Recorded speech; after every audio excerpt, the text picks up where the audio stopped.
Юу. За юу яцхан guys, та бүхэн дараагийн бичлэгээр уулзахад бэлэн болоод байна. За өнөөдрийн хувьд гэх юм бол нэг хамсалтай болсон явдлын талаар ярьж өгөх болно. Энэ болсон явдал болоод ердөө 4 он 3 сарын 11-нд болсон үйл явдлын талаар энэ нь болохоор social influencer одоо бичлэг хийдэг, лайв хийдэг байсан нэгэн охин харамсалтайгаар алуулсан тийм хэргийн талаар та бүхэнд ярьж өгөхөд бэлэн болоод байна. За энэ бичлэгийг дуустал та бүхэн үзээрэй гэж зөвлөе. Тэгээд та бүхэн намайг дэмжиж доор байгаа хэсэгт лайк болоод бас subscribe комент үлдээгээд өгөөрэй. Олон юм хэлэлгүй хэдүүлээ. Энэ бичлэгийн гол үйл явдал руу шууд орцгоё. Let's go. За тэгэхээр 2025 оны 3 сарын 11-ний 9:50-ийн үед өглөө заяа. Тэгэд энэ нь болохоор JR Takadano Baba гэдэг нэртэй стейшн дээр болсон үйл явдал аваад байгаа байхгүй юу. Тэгээ энэ нь болохоор Токиод байдаг стейшн. Одоо манай гэр бас энэтэй ойрхон байхгүй юу. Бараг нэг 40-50 м хооронд байдаг. Тэгээ энэ стейшн дээр юу болсон бэ гэхээр яг тэр өглөө 9:50-ийн хооронд лайв хийгээд яг бичлэг хийгээд явж ирсэн нэг охин байгаа байхгүй юу. 22-3 настай охин байгаа. 22 настай лөө. Тий 22 настай охин. Шууд ингээд бичлэг хасаагаа лайв хийгээл за ингээд би одоо энэ гин дээр явж ингээд явж ирсэн чинь яг тэр лайв дундуур нь 42 настай нэг эрэгтэй орж ирээд шууд хутгалаад унсан. Бараг 10 удаа хутгалсан гэж байгаа байхгүй яг нөө хүзүүн одоо толгоон тус газар 10 удаа хутгалаад тэгээд лайв дундуур нөгөө эмэгтэй чинь таскетэ гээд намайг туслаа гэж орилол тэгээд шууд өөд болцсон. Тэг бид өөж болгүй яг. Тэнгүүд нөгөө 42 настай тэр эрэгтэй яасан бэ гэхээр шууд лайв хийжсэн утсыг нүүрлүгөө харуулангуудаа шиндаа юу гэж хэлсэн байгаа. Энд болохоор юу гэсэн үг вэ гэхээр үхчлээ гэж хэлээд тэгээд бичлэгийг хаасан. Амар муухай хэрцгий хэрэг болсон. Тэг хүмүүс болохоор тухайн үед юу гэж бодсон бэлэхээр тэр нөгөө яг Takadano Baba гэдэг EK болохоор нэлийн бас хотын төвийн тийм стейшн байгаа даа байхгүй. Тийм учраас тэнд хүн маш их байсан. Энэ өглөө үрчсэн. Юу нь бол Токио хавар бол хүн амар их байдаг. Тэгээд тэр хүмүүс юу гэж харсан бэ гэхээр нэг эмэгтэй ингээд цохоод байна гэж харсан гав. Тэр эрэгтэй нь бол цохоод байна гэж хараад тэгсэн чинь цогсон биш хутгаар ингээд хит удаа 10 удаа ингээд тасалтгүй ингээд бүлдсэн байгаа байхгүй тэр эмэгтэйг аимшигтай. Тэр 13 см урттай тийм хутгаар тийм жоохоо охиныг бүлдсэн байгаа. За тэгэхээр та бүхэд энэ охины талаар бас жоохон одоо яг 4 он жоо учраас яг мэдээлэл бүр амар тодорхой болоогүй заяа. Энэ охины хувьд хэвэл 22 настай. Тэгээд яг лайв хийдэг тэр нь болохоор ямар нэртэй аппликейшн дээр лайв хийдэг вэ гэхээр Huachi гэдэг нэртэй тийм аппликейшн дээр лайв хийдэг авах юм билээ шүү дээ. Тэгээ маш алдартай, бас нэлийн алдартай. Тэгээд лайв ч алдартай. Тэгээд тухайн үед болохоор Яманоте гэдэг нэртэй тэрийг метро гэх юм уу те метроны тийм одоо шугамар за би ингээд лайва хийгээд юм идээд бүжиглээд ингээд явъя тайдтай ингээд лайв хийя гэсэн нэг тийм төлөвлөгөөтэй байсан юм билээ. Тэгээ гараад яг ингээд лайва хийгээд эхэлж явах үед нь шууд тэр эрэхтэй үгийн зөрүүгөө орж ирэл араас нь шууд хутгалаад унсан. Тэсэн чи охин зүгээр намайг авраач гэж хэлэл тэгээд өөд болцсон байхгүй. Тэгэд энэ хэргийн талаар авч үзэх юм болоо шүү дээ. Энэ зүгээр нэг одоо санаандгүй байж хат нь очиод хутгалсан тийм үйл явдал биш байгаа. Энийг үзэх юм бол тэр нь болохоор 42 настай Takano Kenichi гэдэг нэртэй эрэгтэй. За энэ эрэгтэй хувьд бол одоохондоо яг ямар ажил хийдэг, юу хийдэг, яадаг гэдэг нь бол тодорхойгүй заяа. Тэгэд ерөнхийдөө 3 сарын өмнөөс энэ лайв хийдэг нэртэй энэ хүү I гэдэг нэртэй охинд мөнгө шилжүүлдэг байсан байгаа.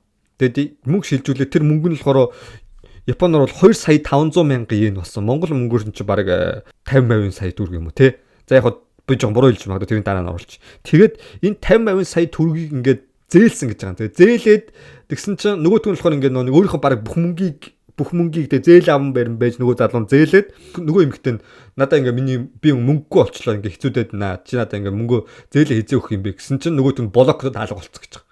Тэгээ айгуу тийм сонирхолтой нь юу болсон бэхээр та бүхэн мэдэн штэ одоо YouTube дээрсэн би сүүлийн үед бас нэг намайг донот хийгээрэй гэдээ оруулж ирээд байгаа штэ тий. Би ч гэлтгүй одоо баг дийлэх олон дагагчтай YouTuber-ууд доор хэсэгтээ энэ банк руу одоо мөнгө шилжүүлээд намайг ингэ дэмжүүл ингэ донот хийгээрэй гэх юм уу тий.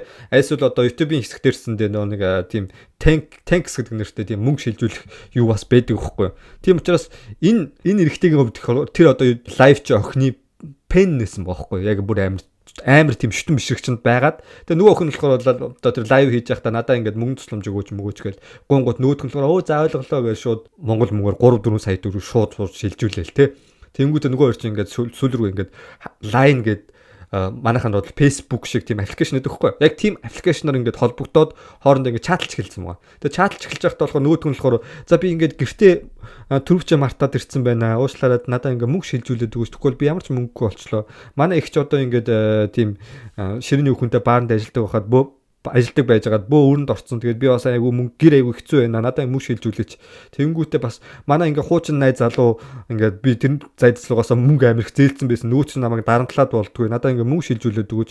Би ингээд хоол идэгч мөнгөгүй болчиход юм ч юм уу. Зөв угаасаа хүн харахад ойлгомжтой юм ловрийн шин чанартай мессеж илгээж яхад нөгөөх нь өө тийм үү за ойлголоо би ингээд ай чангийн ингээд яг тусал дэмжлэг болж л ивэл ингээд мөнгөө шилжүүлье ингээд мөнгө шилжүүлээд хийдэг үсэж байгаа яаж байгаа хийж байгаа ингээд таслуу 3 сарын дотор 2 сая 500 мянган юм. Энэ бол Японд хүртэл амар их мөнгө штэ. Монгол хүртэл 50 сая гэдэг чинь бас овоо их мөнгө үстэ тий. Тэгээ энийг ингээ шилжүүлдэг байсан байгаа. Тэгээ нөгөөх нь сүүл рүү ингээ блог хийгээд мөнгө би ингээ мөнгөгүй болчихлоо хэцүүдэд анетрээгээд тэгсэн чинь нөгөөх нь ингээ тэгэхээр яг энэ хэргийг одоо 100% тодорхой болоогүй болохоор яг ийм тим гэж хэлэгд хэцүүчсэн. Яг ингээд жоохон ухаад ингээд авч үзэх юм болно шүү дээ тий. 2 настай Такано гэдэг нэртэй тэрхүү залуугийн хувьд гэх юм бол одоо яг залуугийн хэрч. Тэгэхээр тэрний хувьд гэх юм бол айд ерөнхийдөө амар шүтэн бишрэгч нь байгаа. Тэгээд хайртай байсан юм шүү. Өөр хүртэл сая хэлсэн байгаа байхгүй.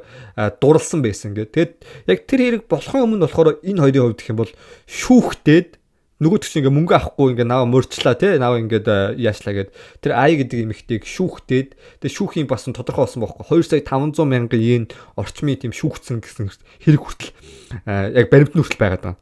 Тэгээ ингээ харангууд энэ хэрэг болохоор ерөнхийдөө яг Японд болохоор энэ нэрийг юу гэж үзэж байгаа гэхээр тэр ай гэдэг эмэгтэйг ингээд яг 50% та буруутгацсан байгаа. За 50% нь болохоор яаж байгаа юм гэхээр тэр мэдээж хэрэг эмэгтэй хүнийг хүний амь насыг хорооно гэдэг бол маш буруу үйлдэл тийм үү. Маш одоо ямар ч ус сонзон сансан байлаа гэсэн хүний амнаас явна гэдэг бол угаасаа маш муухай үйлдэл. Энэ бол хүн амны хэрэг бол маш одоо хүнд хэрэг.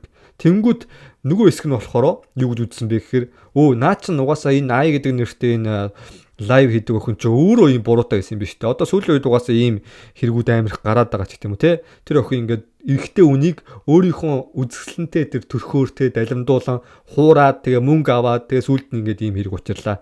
Наа охин ч өөрөө ийм зүйл хийсэн болохоор өөрөө ингэж алуулах хэрэг хийсэн байх ч гэх юм уу те. Яг иймэрхүү 50-50% ийм Японы хувьд сошиал комментүүд бол байгаа. Мэдээж гэхдээ яаж ч одоо тэр хүнийг зовоосон байлаа гэсэн тэр эмэгтэйг жаална гэдэг бол амар муухай хэрэг тийм үү? Амар муухай хэрэг.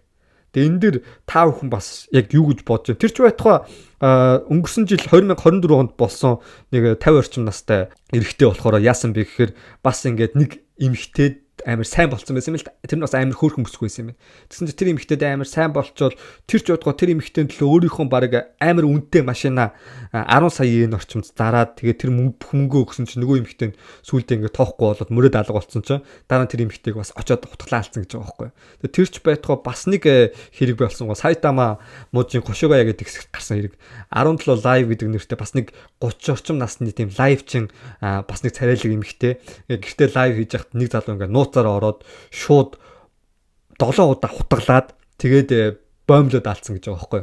Тэгээ энэ хэрэг дээр хүртэл нөгөө залуу нь ингээд сүүлд нь баригдсны гадар юу гэж хэлсэн бэ гэхээр би ингээд хуучин найз залуу нэлсэн. Тэгээд энэ эмэгтэйг би өөр эрэгтэйг ингээд өгөхийн оронд би өөрөө алчи гэж бодсон ч юм уу те. Тэгээ энэ мэтчлийн ийм өч хонзонгийн шинжтэй дээрээс нь ийм лайв хийдэг сошиал инфлюенсер ингээд сошиал бичлэг хийдэг имерхүү эмэгтэй хүмүүсийн аллагын хэрэгүүд амар их Японд сүүлийн үед гараад байгаа. Энэ бол гараад анх удаа ингэж гарч байгаа юм. Анх удаа юм лайв хийдэг эмэгтэй алуулсан юм хэрэг биш байгаа даа байхгүй. Саяхан юм зөндөө олон юм хэрэгүүд гарцсан байгаа даа байхгүй.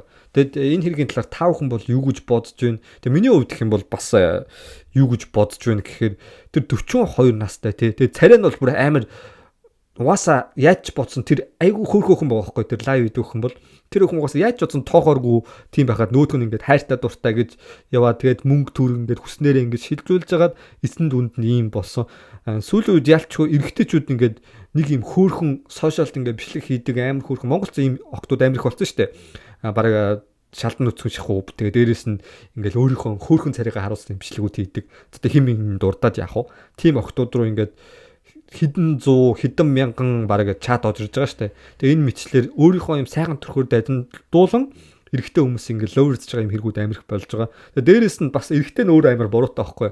Угаасаа өөрийг нь тоохгүй мэдсээр бэжж тоочихгүй гэсэн нэг тийм одоо юу гэх юм тийм бяцхан нэг найдалт гэх юм уу те найдаал яваад исэн юм шиг байгаа. Тэрнээсээ болоо сүүл рүү ингээд тэсхэ болоод алдсан ийм хэрэг байгаа. Энэ бол гэхдээ амар харамсалтай байгаа. 22 настай ийм охин байсан. Гэхдээ яг ер нь бол өөрөө бас юу тань туга хураана гэдэг шиг өөрөө бас тийм буруу зүйл хийсэн. Гэхдээ энэ бол үхэхээр тийм хэрэг бол байгаагүй. Тэгээ энэ бол яалтчгүй ийм муухай хэрэг бол сүүлийн үед Японд бас амар их гарч байгаа. Тэгээ энийг үдчихвэл бас сошиал хийдэг, ялангуяа бичлэг хийдэг охтууд бас ерөнхийдөө анхаарал авчаарай. Тэгээ ялангуяа эрэгтэй хүнийг бас ингэж хамаагүй ингэж юу ээж болдгоо одоо юу гэдэг тэр эмэгтэйг тэр эрэгтэйг өөртөө хайртай юм шиг худлаа ингэж ингэж одоо сүүлийн үед яг тийм эмэгтэйс амирх болсон шүү дээ. Яг тэр эрэгтэйд ямар ч сэтгэл хөдлөлөө албаар нэг ингээл яах гээд байгаа нь мэддэхгүй худлаад ингэж яагаал те нөгөө эрэгтэй нэгэл надаа ингээ гайгүй юм байна гэж бодсон ч эсэргээрээ тийм биш болж таардаг юм те. Тэгээ иймэрхүү зүйлүүд амирх болж байгаа. Тэгээд та бүхэн бас анхаарал тавар ялангуяа эрэгтэй хүмүүс үзчихвэл бас эмэгтэй хүний араас гүйн гэдэг бол асуудал шүү нэр шүү. Ер нь бол эмэгтэй хүний араас гүйгээд амжилт олдог тохиолдол би амьдралдаа бол сонсч байгаагүй. Та бүхэн тэгээд би юу гэж бодож энэ бичлэг дээр дор байгаа хэсэгт бас коммент үлдээгээрэй. Энэ бас маш харамсалтай гарсан байна. Тэгээд энэ хэргийн талаар бүр илүүд одоо яг тэр 42 настай ихтэй юу хийдэг байсан.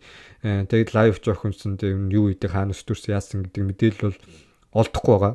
Яг одоо энэ хэрэг гараад 4 хоног болсон болохоор яг тийм мэдээлэл бол бүр нарийн мэдээлэл гачрах байгаа. Нарийн мэдээлэл баг ойролцоогоор 2-3 сарын дараа гачрах байх. Та бүхэн энэ бичлэг таалагдсан бол лайк дараад хамгийн гол нь намайг subscribe хийгээрэй. Зоолын ярилцлага хөтөлөө энэ бичлэгийг нүргээ дуусгацгаая. Bye guys.